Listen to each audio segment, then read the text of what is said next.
I found out HIV positive through going through treatment from drugs.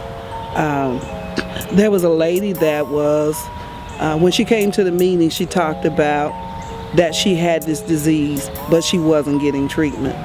And that made me go and get tested every 6 months. And then after I found out in 1995, when I got the letter in the mail from the health department saying that I needed to come down and be retested because I may have contracted this disease, I went and on the way there I said, oh God, please don't let me have AIDS. Well, God has a sense of humor. I didn't have AIDS. Telling me that I'm HIV positive and that I needed to go and get an additional testing. I did that. And I tell you, having the support of my NA family is what encouraged me. When I found out that I was HIV positive, I went to my sponsor. And when I walked in the door, her husband greeted me at the door and embraced me. And we hobbled to the to the chair. And she was there and embraced me and with open arms, and I disclosed myself. But finding out I was HIV positive was, I mean, it was horrific. However, finding out that I am HIV positive, it was not a death sentence. I had to research the information. I found out as much as I possibly could, find out about how I can maintain my health, and mental health, physical health, and spiritual health. So I continued on, to live my life accordingly and responsibly. I didn't get the rejection, ironically, because when I started getting involved with the support group, I didn't get any rejection. Those people, they embraced me. My family didn't pull up the plates, they didn't say, no, don't drink out of her cup, because they allowed themselves to be educated and informed.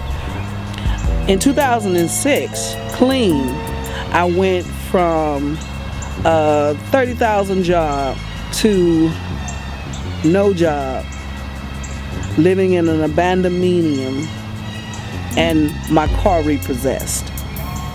So although the house that I was living in had my name on the lease, it didn't have any running water or electricity in it because I lost everything. I was homeless. And in becoming homeless, I sought through the available programs help. And in July of 2006, I did get into a transitional housing program. From there to permanent housing. And when I got through permanent housing, I did transition out and got on my own, got housing on my own. In 2010, I had open heart surgery. I got 3 stents in my heart. 2011, I got my own home. So I'm a homeowner.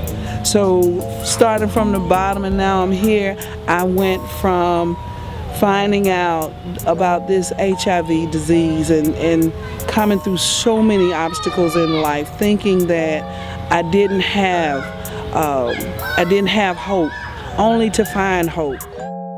I take care of myself. I go to my doctor's appointments. I go to support groups. I'm involved with support groups. And that's what we do. We support one another. Every day is not sunshining. It's beautiful out here, but every day is not like this. It rains. Just like living with this disease. Some days it's not, some days it's not good. Some days I'm not all perky and whatever. I'm loving the people that come into my life. My heart goes out to those that still has the stereotypes. I had a person that asked me one time, she said, well, are you involved with people that are HIV positive, or are you involved with people who are not HIV positive?